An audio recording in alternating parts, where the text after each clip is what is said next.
السلام علیکم ورحمۃ تعالی وبرکاتہ۔ آج کی اس ویڈیو کے اندر ہم ایک ضروری مسئلے پر بات کرنے والے ہیں۔ مسئلہ یہ ہے کہ بہت سارے لوگوں کو دیکھا جاتا ہے کہ جمعے کے دن جب امام صاحب خطبہ پڑھتے ہیں تو بہت سارے لوگ آپس میں گفتگو کرتے ہیں، بات چیت کرتے ہیں۔ اسی طرح بہت سارے لوگوں کو دیکھا جاتا ہے کہ جب امام صاحب خطبہ پڑھ رہے ہوتے ہیں تو کچھ لوگ نماز پڑھنے کے لیے کھڑے ہو جاتے ہیں۔ تو اگر کوئی بندہ، کوئی شخص جمعے کے دن جس وقت امام صاحب خطبہ پڑھ رہے ہیں اس وقت بات چیت کر سکتا ہے یا نہیں کر سکتا؟ اسی طرح اگر وہ چاہتا ہے کوئی نماز پڑھنا جمعے کے خطبے کے وقت تو نماز وغیرہ پڑھ سکتا ہے یا نہیں؟ اس کے بارے میں حکم شرع کیا ہے؟ تو آپ سب سے پہلے ذہن میں رکھیں کہ جس وقت امام صاحب خطبہ پڑھتے ہیں اگر کوئی شخص اس وقت آپس میں بات چیت کر رہا ہے، گفتگو کر رہا ہے یا اسی طرح کوئی نماز پڑھ رہا ہے، مثلاً وہ اسی دن کی جمعے کی سنتیں پڑھ رہا ہے یا کوئی قضا نماز پڑھ رہا ہے تو یہ شرعاً جائز نہیں ہے۔ یعنی ایسا کرنا کہ اگر کوئی بات چیت کرتا ہے، کسی طرح کی بات کرے یا کوئی بھی نماز پڑھے، یہ شرعاً ناجائز ہے۔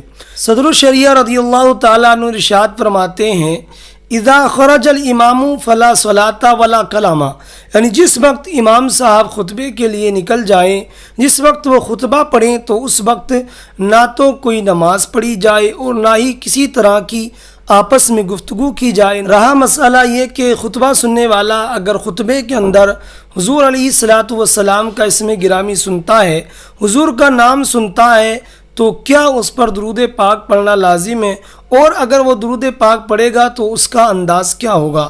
تو آپ ذہن میں رکھیں کہ اگر حضور علیہ الصلاۃ والسلام کا نام خطبے کے اندر سنتا ہے تو ایسی صورت میں زبان سے یعنی الفاظ میں زور سے درود پاک نہ پڑھے بلکہ آہستہ سے دل میں درود پاک پڑھ لے۔ حاصل کلام یہ ہے کہ جمعے کے دن خطبے کے وقت بات چیت کرنا یا کسی طرح کی کوئی بھی نماز پڑھنا یہ ناجائز ہے۔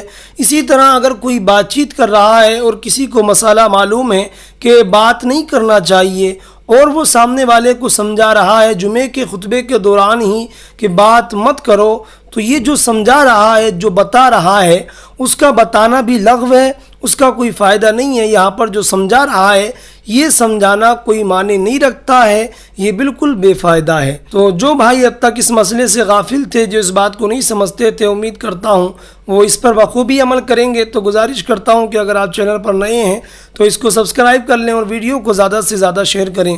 ملتے ہیں کسی اگلی ویڈیو کے اندر، تب تک کے لیے خدا حافظ۔